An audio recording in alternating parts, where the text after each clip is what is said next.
जनक सोए जिन जानिया, उन मन रथ धरिया।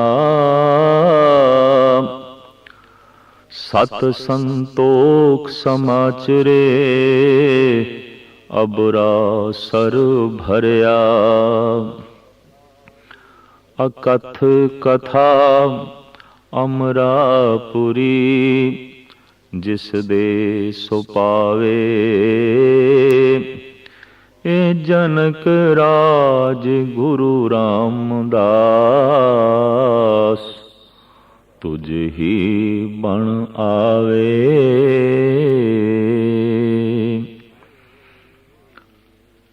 कार्तिक मास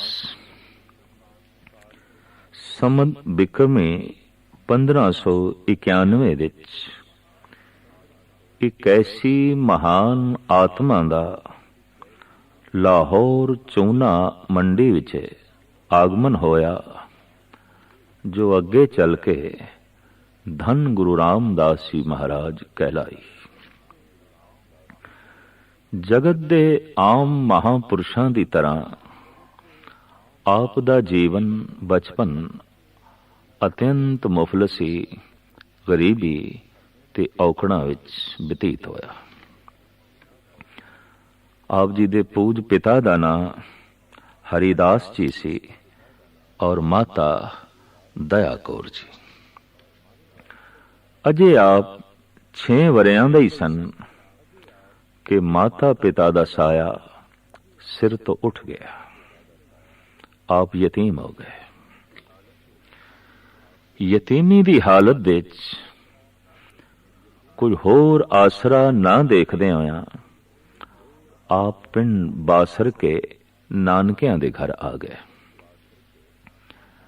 पर जैसे माता पिता मुफलिस सन, नानका घर भी कोई बहुत संपन्न नहीं सी।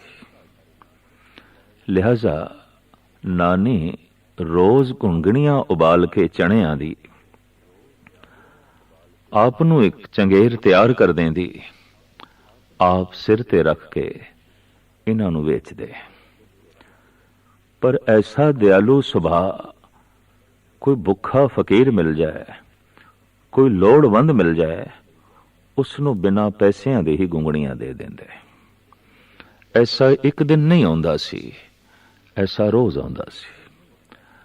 गरीब मुफलिस भुखे उन्हां नूं भी पता चल गया ये जो घुंगणियां वेचण वाला आ रहा है, इस दे कोलों घुंगणियां मिल जाणगियां, सानूं साडा पेट भर जाएगा। अत्यंत मुफलिसी दी हालत विच भी वो गरीबां दा सहारा बन जांदे सन, भुखियां दा सहारा बन जांदे सन। छोटी जही उम्र विच कई दफा हवा दे झोंके जैसे एक सुक्के पत्ते नूं किथे दा किथे लै जांदे ने, इस तरह प्रालब्ध ये जो मनुख दी बनी हुई है, मनुख नूं अनेका थावां ते लै जांदी है। आप बासर के तो श्री गोविंदवाल साहब आ गए। गोविंदवाल साहब दे तीसरे गुरु नानक धन गुरु अमरदास जी महाराज अपनी जोत जगा के जगत नूं चानना दे रहे सन, प्रकाश दे रहे सन। आप नूं सत्संग भी नसीब होया, नाले किरत भी ओही करते रहे, गुंगणियां वेचण दी। गुरु अमरदास जी महाराज दियां 2 सुपुत्रियां भानी जी, दानी जी, ओ जवानी दे कदम रख चुकियां सन। इधर धन गुरु रामदास जी महाराज, जिन्हां दा नां माता पिता ने जेठा जी रखिया, ते जेठे दे अर्थ ने वड्डा, समर्थ, उच्चा। जैसा नाम से वाकई आपने वैसे ही गुण अपने जीवन विच प्रगट कीते। कहंदे ने गुरु अमरदास जी महाराज की निगाह इस बालक ते पई ਤੇ ਜਿਸ ਦੇ ਜ਼ਿੰਮੇ ਬੱਚੀ ਦਾ ਰਿਸ਼ਤਾ ਲਾਇਆ, ਆਖਿਰ ਉਸਨੇ ਇੱਕ ਦਿਨ ਕਹਿ ਦਿੱਤਾ, ਮਹਾਰਾਜ ਵਰ ਐਸਾ ਹੋਵੇ। ਭਾਈ ਜੇਠਾ ਨੂੰ ਵੇਖ ਕੇ ਉਹਨਾਂ ਨੇ ਤੇ ਇਹ ਕਿਹਾ ਸੀ ਕਿ ਇਸ ਵਰਗਾ ਹੋਵੇ। तो गुरु अमरदास जी महाराज कहने लगे, इस वर्गा ते फिर यही है। भानी जी का रिश्ता भाई जेठे जी नाल हो गया। आप धन गुरु अमरदास जी महाराज दे दामाद बने। साहिब गुरु अमरदास जी महाराज जिथे भल्ले सन, जेठा जी सोडी सन। ये रिश्ता रूहानी, ये संबंध अध्यात्मक बनया। भाई जेठे ते रोज रोज सत्संग दा रंग चढ़न लग्या। गुरु दी संगत दा असर। दूसरे पासे आप दी सुपत्नी धन गुरु अमरदास जी महाराज दी सुपुत्री सेवा दी मूर्ति, सिमरन दा मुजस्मा, ओ गुरु पिता दी सेवा शुरू तो कर रही सी और गुरुदेव पिता दी असीस आशीर्वाद दी पात्र बनी हुई सी। गुरु रामदास जी महाराज भी इस सेवा तो प्रभावित होए। अपनी पत्नी दी भक्ति भावना, गुरु भक्ति देख के और सत्संग दा असर, गुरु दा प्रताप आप ते मन ते ऐसा रंग चढ़िया। हुण आप संगत दी सेवा भी करते ने और संगत च बैठ के प्रभु नाम सिमरन भी करते ने, सुनते ने। बिरद बाबा धन गुरु अमरदास जी महाराज ने अपनी गुरियाई गद्दी देण दी सोची। ये परंपरा इस तरीके नाल ही चली कि टोल करनी है, खोज करनी है और खोज दी कसवट्टी होंदी सी, चौण दी बकायदा कसवट्टी होंदी सी। गुरु अमरदास जी महाराज ने भाई जेठे नूं बुलाया ते आख्या, सानू बैठण लई थड़ा चाहिदा है, तुसी साडे बैठण लई कोई थड़ा बनाओ। लेकिन गुरु अमरदास जी महाराज ने अपने दूजे दामाद रामा जी नूं भी बुलाया भी थड़ा बनाओ, असी बैठना है। सानू बैठण लई एक सुंदर थड़ा चाहिदा है। दिन भर रामा जी मेहनत करते रहे और दिन भर भाई जेठा मेहनत करते रहे। बड़े सोहने ढंग नाल इट्टां दी तरतीब, गारे दी तरतीब, लेपा पोछी करके शाम तक भाई जेठे जी ने थड़ा तैयार कर दिता। रामा जी ने भी थड़ा तैयार कर दिता। गुरु अमरदास जी महाराज वेखण लई आए। भाई रामे दा थड़ा वेख के कहण लगे, ये थड़ा साडे बैठण दे लायक नहीं, तोड़ दो, एक पासे कर दो। चोट ते लगी भाई रामे नूं, लेकिन पी गया, बर्दाश्त कर गया, तोड़न लग पिया। फिर आए गुरु अमरदास जी महाराज भाई जेठा पास। ये थड़ा थोड़ा भी ठीक नहीं,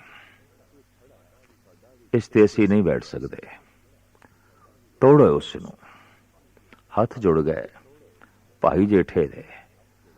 कहने लगे, महाराज जिस ते आप बैठना है, वाकई आप मत प्रदान करो, आप समर्था दो कि मैं वैसा थड़ा बना सका। दरअसल ये गुरु अमरदास जी महाराज दी चौण, कसवटी, परखण दा ढंग।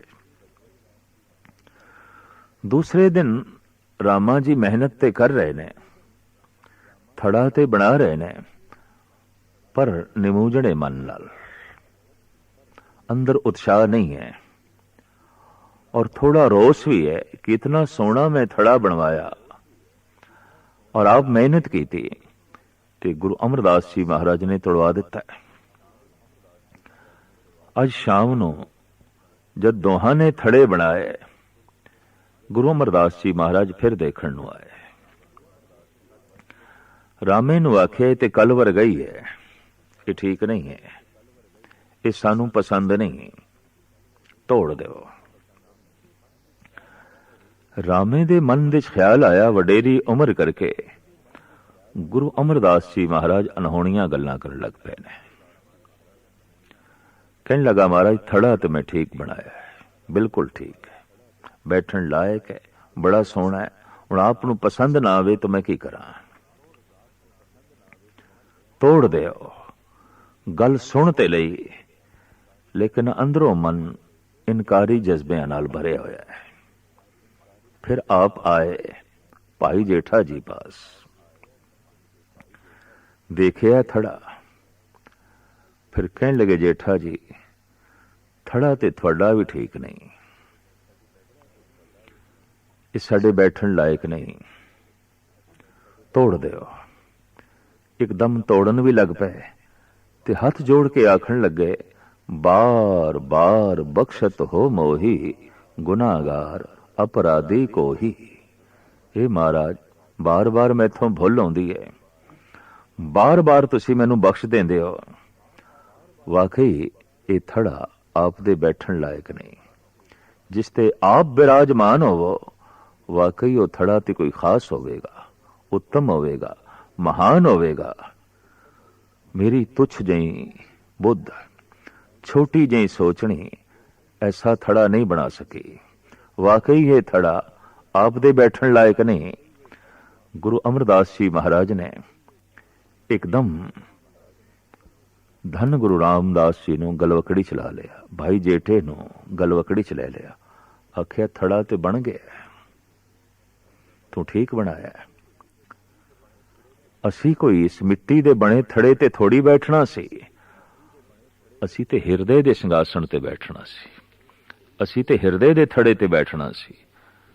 तेरा हिरदे दा थड़ा बन गया, अज तो असी तेरे हिरदे दे च बैठांगे।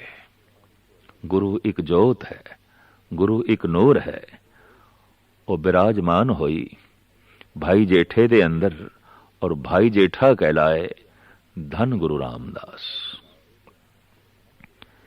इस तरह सोडी सरवंश दे महान पुरुष, महान आत्मा भाई जेठा जी गुरु नानक दी गद्दी दे वारिस बने। अंदर तामीरी रुचियां सन, उसारू जज्बे सन। जिस तरह गुरु अंगद देव जी महाराज की प्रेरणा लेके गुरु अमरदास जी महाराज ने गोविंदवाल साहब वसाया, इस तरह गुरु अमरदास जी महाराज ने प्रेरणा की थी अमृतसर वसाण दी। अमृतसर वसाण दी कल्पना गुरु अमरदास जी महाराज दी, और तामीर कीता धन गुरु रामदास जी महाराज ने। आपने उत्थे स्वयं अपने हथी टक लाया शहर दा, और उस जगह का नाम रखिया गुरु का चक, जिसनों अज असी अमृतसर दे नाम दे नाल करके जानते हाँ। इसका पहले नाम, आदि नाम गुरु का चक। इत्थे तरह तरह के किरती बंदियां नूं गुरु रामदास जी महाराज ने इकट्ठा किया। चारों पासे अज भी देखिए हरिमंदर साहब दे किधरे मोचियां दा बाजार है, किधरे पापणा वाला बाजार है, और किधरे होर किरती, किधरे होर किरती। तरह तरह किरती चारों पासे इकट्ठे कीते उस अस्थान दे जिथे 24 घंटे हर वक्त प्रभु की कीर्ति आउंदी है, उसके आले दुआले किरतियां दा कट। अक्सर ऐसा हुंदा रहा है जिथे महापुरुष कोई धार्मिक नगरी वसांदे रहे ने, उत्थे त्यागी बैरागी सन्यासियां नूं इकट्ठा करते रहे ने। अज पहली दफा होया कि धर्म दा मंदिर उसार रहे ने, एक धार्मिक अस्थान बना रहे ने, पर चारों पासे आपने इकट्ठा किया किरतियां नूं। आप दी चाहत ने ऐसे रंग लाए। लाहौर पहले मंडी सी, बहुत वड्डी, लेकिन बाद विच गुरु का चक एक इतनी महान उच्ची मंडी बनी, संसार प्रसिद्ध बाजार बनिया गुरु के चक दा। सहजे सहजे गुरु के चक दा नाम रामदासपुर पै गया। और फिर जद आपने अमृत सरोवर दा टक लाया, ऐसा सरोवर जो रूहे जमीन ते इक्को एक सरोवर है, जिसकी अपनी एक बरकत है। प्राचीन समय तो सियाणियां दा, अध्यात्मी पुरुषां दा ये दावा रहा है, ये उन्हां दी मनौत रही है कि कोई मनुख भजन कर रहा होवे और जुड़ गया होवे तो उस भजन का असर पानी ते बहुत ज्यादा पैंदा है और फिर रेत दे जरियां ते पैंदा है। जिस पानी नूं गुरु दी बाणी छू जाए, वो पानी अमृत बन जाती है। और जिस रेत दे जरियां नूं प्रभु दा नाम छू जाए, वो अक्सीर हो जाते ने। मत्थे ते लानी पैंदी है वो धूड़ जो अक्सीर बन गई है। और चरनामृत लेना पैंदा है, अमृत पान करना पैंदा है, चुलियां भर के लेना पैंदा है। वो पावन जल जिसनों गुरु दे बचन छू गए ने, जिसनों भजन छू गए। सरोवर आपने बनाया और इसका नाम चूंकि अमृत सरोवर रखिया, तो सहजे सहजे फिर शहर का नाम अमृतसर पै गया। तामीरी रुचियां आप जी दे अंदर इतनियां, आले दुआले सरावां दी तामीर, आए गए दी देख रेख करनी, किरती लोगां दी किरत सही ढंग नाल जो है चलदी रहे, इस पासे भी आपने ध्यान दिता। और इन्हां किरतियां दा मन प्रभु कीर्ति दे जुड़िया रहे, ये भी आपने पूर्ण ध्यान दिता। रूहे जमीन ते एक इस तरह दे तीरथ नूं जन्म दिता, जिस दे बारे ये बोल ने सतगुरां दे, डिठे सभे थां नहीं तुद जेया, बद्धो पुरत बिठाते तां तू सोया। समकाली होए ने कवि ग्वाल अध्यात्मी पुरुषन, भगती भावना नाल भरिया होया उन्हां कोल हिरदा सी। उस जमाने च जद दर्शन करन आए ने अमृतसर दे, गुरु रामदास जी महाराज दे पावन दर्शन कीते, अमृत सरोवर विच इशनान कीता है, नाल संगी साथी सन। तो महिमा देख के इस महापुरुष ने जो एक सवैया उच्चारण कीता है, बड़ा कीमती है। राजे सुर ऊहा तो इहा साधु सुर राजे सदा, सुधा है ऊहा तो इहा सुधा सरदर्श है। स्वर्ग दे देवते ने, इत्थे साधु देवते ने, उत्थे राजे देवते ने, इत्थे साधु देवते ने। उथे सुधा अमृत दा कुंभ है, इत्थे अमृत दा सरोवर है। सुधा है उहाँ तो इहा सुधा सरदर्श है, पान किए वांके होत अमर सो मरूं के, जीवन मुकत ये सबको परस है। उस अमृत कुंभ दे चों चुल्ली लैंदियां मनुख मरदा नहीं। और ये जो अमृत सरोवर है, इसदा पावन अमृत छकदियां मनुख मौत दे भय तो, मरण दे भय तो दूर हो जाता है। मौत दे भय नूं एक पासे सुट देंदा है। एक मौत तो बच जाता है, एक मौत दे भय तो बच जाता है। वास्तविक मौत उदों ही डरावनी है जब उसका भय होवे, और जे कबूल कर लिया, प्रमाण कर लिया, तो कोई डरावनी नहीं। कहो कबीर मरण मन मानिया, मर मर जाते जिन राम न जानिया। भगत कबीर कहते मन साडा मरना कबूल कर चुके है। और मौत एक ऐसी घटना दिखाई दे रही है जैसी कि एक जन्म ते जन्म ते मरण विच असी हुण कोई अंतरा नहीं समझते। हाँ, ओही मरदे ने जिन्हां ने राम दे इस निजाम नूं समझिया नहीं, प्रभु दे इस नियम नूं समझिया नहीं।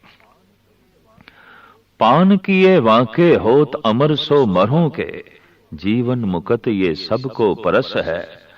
ग्वाल कवि योगिन को दुर्लभ कहा है वो, योगी भोगी दोवन को होत इहां हर्ष है। वो जो अमृत दा कुंभ बैकुंठ दे च है, सिर्फ योगियां लई है, त्यागियां लई है।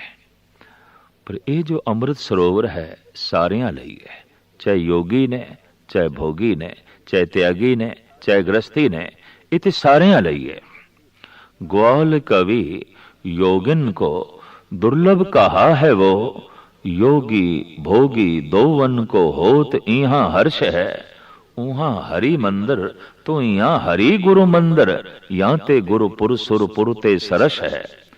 कवि ग्वाल कहंदे ने, अगर मैनू कोई चुनन लई कहे कि बैकुंठ चुनना है कि इस अमृत सरोवर की चोण करनी है, धन गुरु रामदास की नगरी की चोण करनी है, तो कवि ग्वाल कहंदे ने, मैं बैकुंठ नूं ठुकरा देंगा, ये नगरी ही मेरी लिए बैकुंठ है। मैं इत्थे रहना अपना आहो भाग समझांगा। वाकई रूहे जमीन ते एक ऐसा नगर जिथे 24 घंटे प्रभु दे नाम दा जाप चलदा है। रूहे जमीन ते एक ऐसा स्थान जिथे हर वक्त प्रभु दी महिमा गायन कीती जांदी है। धन गुरु रामदास जी महाराज दे 3 साहिबजादे सन।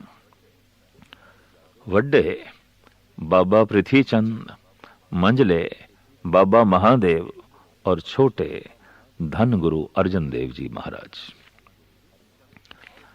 पृथ्वी चंद सुभाव तो ईर्षालु सन, बाबा महादेव सुभाव तो त्यागी सन, और गुरु अर्जन देव जी महाराज सुभाव तो आलम फाजल प्रेमी संजमी दूरदृष्ट सन।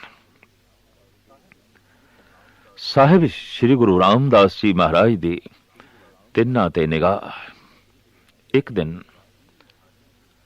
बीबी भानी ने आप दी सुपत्नी ने साफ कह दिता, जान ना देसा सोडियो होर ते अजर जरिया ना जाई। ये गुरगद्दी सोडी बंस दे च ही रवे।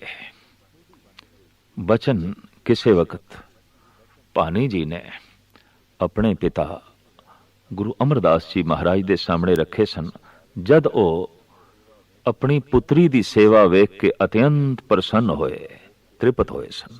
कहंदे ने, चौकी दा पावा इशनान करदियां टुट गया तो बीबी भानी ने अपना पैर थल्ले कर दिता। कुदरती गल सी, किल्लां लगियां, पैर विच खून निकलिया। पानी दे खून दी धार वगदी देख के गुरु अमरदास जी महाराज ने जद ध्यान मारिया ते की देखिया, पावे दे थल्ले पानी ने अपना पैर दिता होया है। इतनी अथाह सेवा। गुरु अमरदास जी महाराज कहने लगे, मैं अज तक ये ते सुनिया सी कि पुत्रां दा खून डुलिया है प्यो दी खातर, पर धियां दा खून डुलिया है पिता दी खातर। ये मैं पहली दफा देख रहा, अपनी अखां नाल देख रहा। तू मूहों बोल, तैनू की चाहिदा है? अज साडे अंदर दे कपाट तेरे लिए बिल्कुल खुल गए। तैनू की चाहिदा दस। हाथ जोड़ के पानी जी ने कहा, ये गुरगद्दी ये ऐसी विरासत है, अजर वस्तु है। ये सिंहासन मेरे पति नू बख्श दो। ते पता है गुरु अमरदास जी महाराज दे मुखारबिंद तो केड़े वाक निकले, तू ये सौगात खून डोल के मंगी है,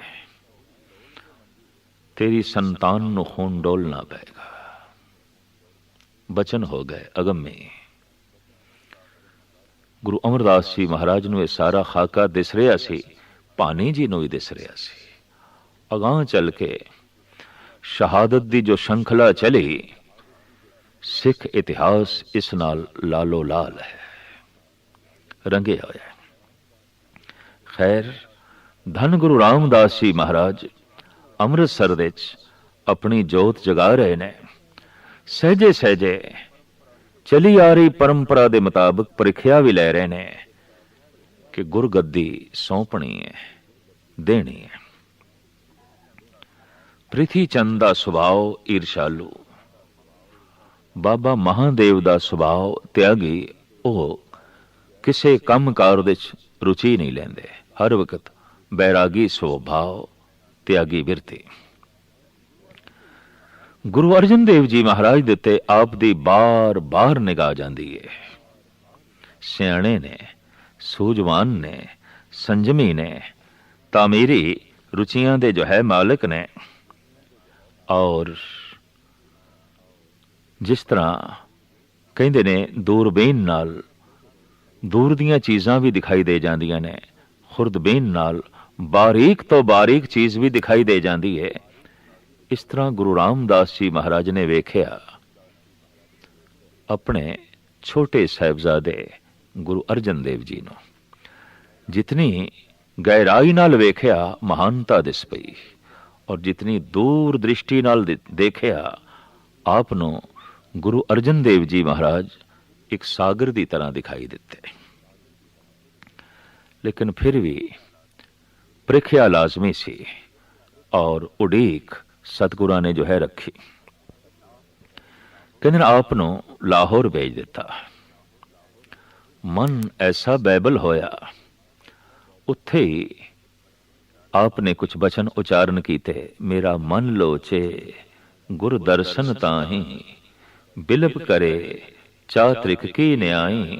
त्रिखा ना उतरे सांत ना आवे, बिन दर्शन संत प्यारे जी। दर्शनां दी ए बैबलता, ए तड़प, ए खिच बार बार गुरु अर्जन देव जी महाराज दे मन विच पैदा होंदी रही। और आखिर एक दिन गुरु रामदास जी महाराज ने बुला लिया, और आपने जो सामने वचन उच्चारण कीते, भाग हुआ गुर संत मिलाया, प्रभ अविनाशी घर में पाया। भाग जागे ने, ईश्वर की किरपा हुई, रहमत हुई, घर दे विच ही पूर्ण संत की प्राप्ति हो गई, पूर्ण गुरुदेव की प्राप्ति हो गई। अपना मस्तक धन गुरु रामदास जी महाराज के कदमां ते रखिया। पर मस्तक गुरु रामदास जी के कदमां ते की रखिया? एक कदम गुरु अर्जन देव जी महाराज दे सिंघासन ते पहुंच गए।